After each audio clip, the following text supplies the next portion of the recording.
in just to give us a bit of updates. Let's all welcome our General Manager for Philippines, VJ CC!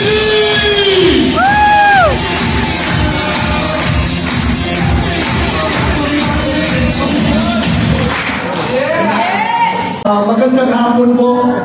Good mornings to everyone. Kumusta po kayo?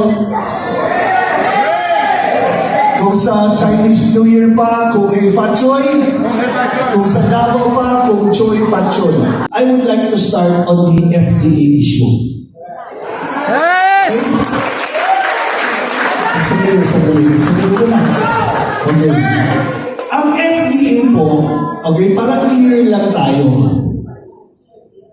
Ang sabi po ng marami is nag-decline po yung movement ng produkto natin dahil sa FDA. Meron naman katotohanan yung kahit paano. Pero I will tell you right now, statistically, kasi ako po, hindi naman ako networker businessman ako, and I always base things on facts and statistics. Lumabas po yung FDA, advisory natin, mga June. It was issued May 1, it came out middle of June. Nag-change na po ang movement ng produkto natin March pa lang. Wala pang FDA yun po. Diba? Wala pang FDA. Facts. These are facts. Number 2 po, I want you to be able to understand how to explain the FDA advisory. Kasi po, ang iba sa atin, ang binabasa lang po yung first part pati ang last part. Dapat po masaya po kayo kasi po na FDA tayo hindi dahil ang produkto natin hindi nag-work. Na FDA tayo hindi dahil scam tayo. Na FDA tayo because our products work.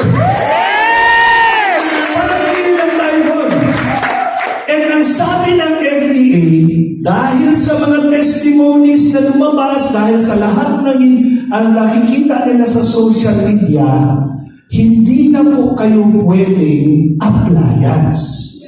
That is the reason for the last year and a half, I've been telling you na careful kayo when you say our product heals.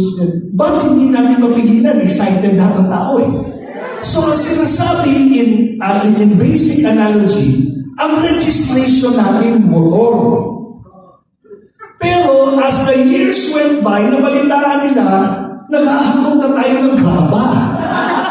Nagpupuldos na tayo. Diba?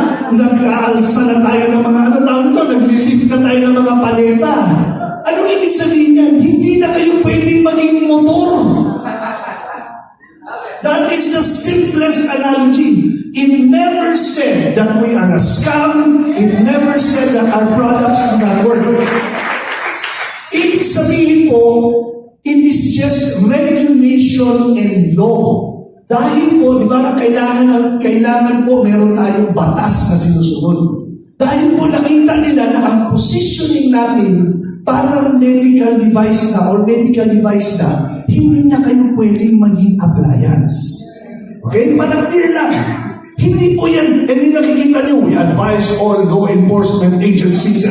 Sabihin niyo daw sa akin po kung meron na bang distributors in the past. Ang daming advisory na bigay in different products, mga himpa. Meron na ba kayong nabalitaan na nakusasan? Wala.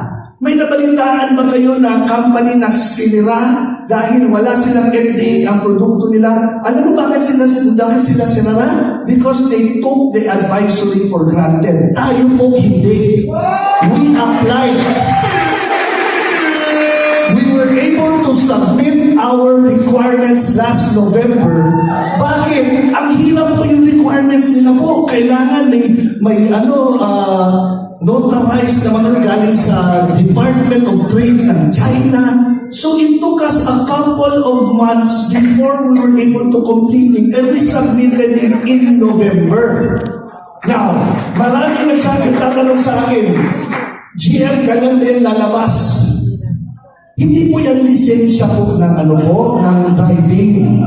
na magreklamo kayo na 2 hours kayo sa LTO. You have to understand po that for a government agency mandated to regulate these kinds of products, it takes them time to evaluate. Dahil pag sinabi nila medical device kayo, walang pharmaceutical at doktor ang pwede mag-question yan. So, bigyan nyo ng panahon, hindi po ako manghuhula. Na, ayaw ko rin magsinungaling na, okay, next month lalabas yan. Diba? The important thing is, wala pang negative na advice ang FDA sa atin. Kailangan lang talaga nilang tapusin yung proseso. Now, kung kailangan natin magkaroon ng clinical studies, gagawin natin. I will tell you right now, meron ba siguro tayong mga doktor na pwedeng sumali sa clinical studies natin, di ba? Okay. If we have to go through that, then so be it. But I will tell you right now, in behalf of Pride Philippines, we will never be not compliant to any requirement by the government. Okay? So, hindi na tayo motorcycle. Diba? Kailangan tayo magpa-register ng dump truck, hakot na tayo ng hakot eh. Diba? That is a simple like, what do you blow out of proportion na parang pag ginamit ang produkto namin, mapupusasan ako, mamamatay yung kliyente ko. Masyado na kayong OA kasi hindi nyo alam paano magbenta.